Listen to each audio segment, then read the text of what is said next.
Alright, so this video is to teach you all how to do a ladder stitch. What I have right now is a candy corn beanbag that I'm going to be using at our Fall Fundraiser Fest that's coming up on November 7th.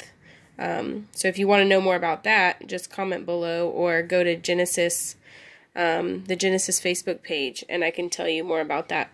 But this is one of the games that we're using there. We're going to be having cornhole, and so it's candy corn cornhole, which I thought was really cute. So right now what I'm teaching you is how to close up a hole after you've stuffed an item. And so I use this stitch a lot. So what you're going to do is I've already done a few stitches, so my knot's already back here. So I'm just going to show you with the rest of what I have left here. So what you're going to do is, right now my string is on this side of the fabric. What we're going to do is we're going to take our needle and we're going to put it on the opposite side, right where our last stitch ended. So we're going to stick it in and we're going to come up not too far from where it went in, so just about that much. If you all can see that. Let it clear up. There you go.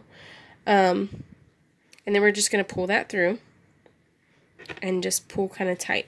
And so you want it to be kind of tight so that you can't see your stitches from the outside. This stitch is super important when you're doing something that's stuffed with stuffing, because you can't use a sewing machine to finish out your seam. You're going to have to do it by hand. And so I use this stitch a lot when it comes to like dolls or stuffed animals.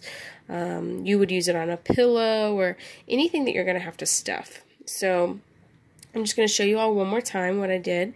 So what you're going to do is, right now we have our thread on this side. We're going to stick our needle in the opposite side, right where our last stitch ended. So right here, this is where our last stitch ended. We are going to put our needle right in front of that, if I can get it in there.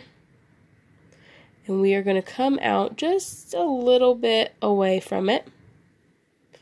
And we're going to pull tight. Now you want to make sure that you're always going the same direction. You don't want to start from right here. You would never want to start here and go back the direction that you've come from, because that's going to ruin your ladder stitch. So this would be wrong.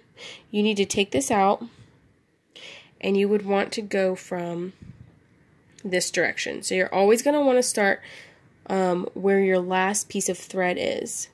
So we're going to start right here. I'm going to stick it in, go down a little bit, and then pull it through. And so if you all can see, when I pull this tight, you almost can't even see my stitches. This one right here, that's a little piece of thread that I need to cut off, which I'll do that at the end. So I'm just going to go ahead and finish up so that I can show you all how I tie it off.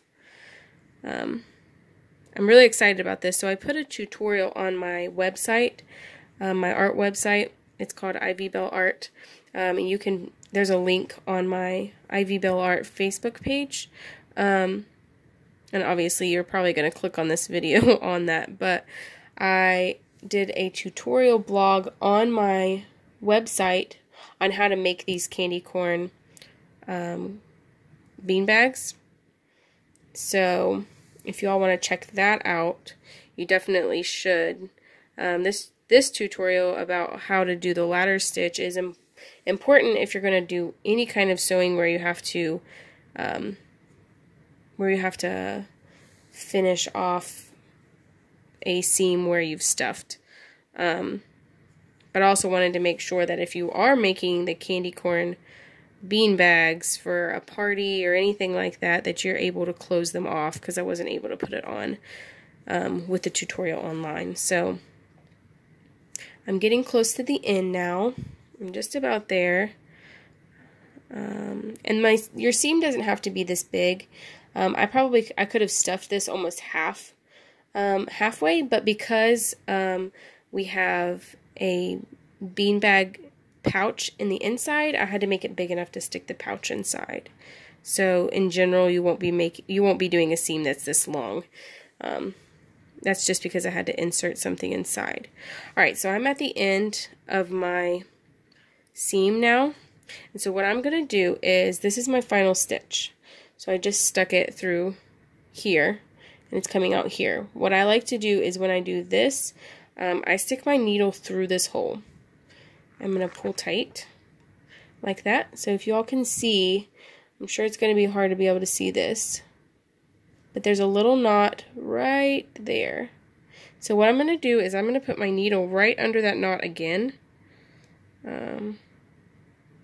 Just a minute. So if y'all can see that, let me clear it up just to make sure y'all can see. My needle is going to go through that knot one more time. Sorry, I just got a notification. Just like that. And then you're going to put your needle through this hole again. Just like this. Sticking it through here. And that's going to make another knot. Now, I don't like to be able to see this little knot. It might not bother some of you, but it really bothers me. So I am going to stick my needle down right beside it and have it come out somewhere else, doesn't matter where, just like this. And I'm going to pull through and pull tight, and that's going to pull the knot inside, just like that. And then what we're going to do is going to cut this string right here.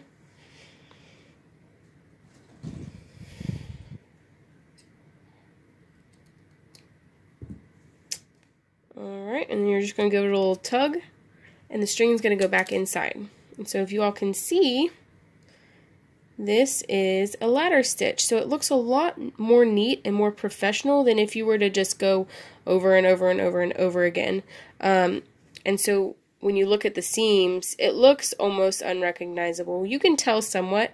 That's because this fabric at the bottom is a t-shirt fabric, and so it's very stretchy. But in general, you're not going to be able to tell as much that there's been a hand stitching that's been done there. So I'm going to just turn this around for you guys to see.